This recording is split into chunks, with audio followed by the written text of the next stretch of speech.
আরও একটা ম্যাচ, আরও একটি গোল কন্ট্রিবিউশন। গতকালকের মাদ্রিদ ডার্বিতে মিলিতাওকে কড়া অ্যাসিস্টের মধ্য দিয়ে ভিনিসিয়াস লা লিগায় 7 ম্যাচে 7 গোল বা অ্যাসিস্ট করে ফেলেছে ইতিমধ্যে। এই ভিনি ধীরে ধীরে আরও অপ্রতিরোধ্য হয়ে উঠেছেন। গতকাল অ্যাটলেটিকো ফ্যানদের যে একেবারে নাকাল করে ছেড়ে দেওয়া ছেলেটার নামও এই ভিনি। তবে ভিনিসিয়াসের সাথে অ্যাটলেটিকো মাদ্রিদের দ্বন্দ্বটা নতুন না, দ্বন্দ্বটা পুরনো। তবে সেই দ্বন্দ্বে ভিনির সহপাঠী রদ্রিগো যেভাবে ভিনিকে সাপোর্ট দিয়েছিলেন তা জানার পর আপনার শরীর হিম হয়ে যাবে। আপনিও বলবেন বন্ধুত্ব তো এরকমই হওয়া উচিত।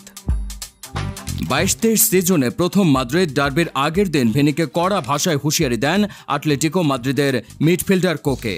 তিনি বলেন, যদি ভিনিসিয়াস ডার্বিতে গোল করার পর তার সাম্বা ডান্স দেয় তাহলে তা ভিনির জন্য বিপদ বয়ে আনবে। সেদিন ভিনিকে থামানো যায়নি গতকাল রাতেও। পুরো অ্যাটলেটিকো মাদ্রিদ দল মিলে তাকে আটকাতে পারেনি। কোকে তো গতকাল রাতেও বেশ কয়েকবার তেড়ে ফুঁড়ে গিয়েছিল ভিনিসিয়াসের দিকে, কিন্তু ভিনিসিয়াসের এতে চুল ছেড়ে গেল।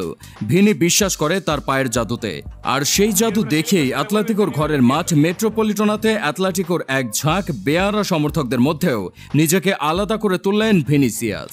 এমনিতেই মাদ্রিদ ডার্বি নিয়ে ফ্যানদের মধ্যে এক্সাইটমেন্ট থাকে তুঙ্গে, তার উপর কোকের এরকম বোল্ড স্টেটমেন্ট এক্সাইটমেন্টের মাত্রা কয়েক গুণ বাড়িয়ে দিয়েছিল। মাদ্রিদ থেকে সারা বিশ্বের মাদ্রিদ ফ্যানদের মধ্যে ছড়িয়ে গিয়েছিল ম্যাচ এক্সাইটমেন্ট, আর সেই থেকে ভিনিও হয়ে গিয়েছিলেন তাদের প্রতিপক্ষ। তবে সেবার কোকে ছাড়াও স্পেনের এক টেলিভিশন হোস্ট বা প্রেজেন্টার পেরদো ব্রাভোকেও ভিনির নাচের সমালোচনা করতে দেখা যায়। এমনকি ভিনিকে উদ্দেশ্য করে তিনি বাদী মন্তব্য করেন। তবে এসব নিয়ে সে সময় পেরদো ব্রাভোকে নিয়ে বেশ ভালো রকমের সমালোচনাই হয়। পেরদো ব্রাভো এবং কোকের স্টেটমেন্টের পর শোরগোল পড়ে যায় ফুটবল আঙ্গনে। ভিনি তো নাছোড়বান্দা। চরম অস্থির পরিস্থিতিতেও ভিনি তার নাচ চালিয়ে যাওয়ার প্রতিশ্রুতি দেন, কারণ ভিনি হলেন প্রতিবাদী মানুষ। তার সাথে কোনো অন্যায় হলে তিনি মিনমিন করবেন, ব্যাপারটা মোটেও এমন না। ঠিক এই সময় ভিনির চরম অস্বস্তিকর পরিস্থিতিতে ভিনির পাশে এসে দাঁড়ায় তার ক্লাব রিয়াল মাদ্রিদ। মামলা করার কথাও শোনা যায় রিয়াল মাদ্রিদের কাছ থেকে। ভিনির রিয়াল মাদ্রিদ সতীর্থরাও তখন পাশে দাঁড়াতে ভুল করেননি। এমনকি ভিনির পাশে দাঁড়ায় পেলে, নেইমারের মতো মহারথীরা। তবে সেদিন রিয়াল মাদ্রিদ কিংবা ব্রাজিলিয়ান গ্রেটদের চাইতেও মূল খেলাটা খেলেন ভিনির ক্লাব এবং ব্রাজিলিয়ান সতীর্থ রদ্রিগো গোজ। ভিনি সেই ম্যাচে ভালো পারফর্ম করলেও গোল পায়নি। ফলশ্রুতিতে সাম্বা ডান্সে ওয়ান্ডার সেলিব্রেশনের কোনো উপলক্ষ ছিল না। আর উপলক্ষ না আসলে তো ভিনির মনের আশা পূরণ হচ্ছে না। তবে রদ্রিগো ভুলেনি ভিনির প্রতিশ্রুতির কথা।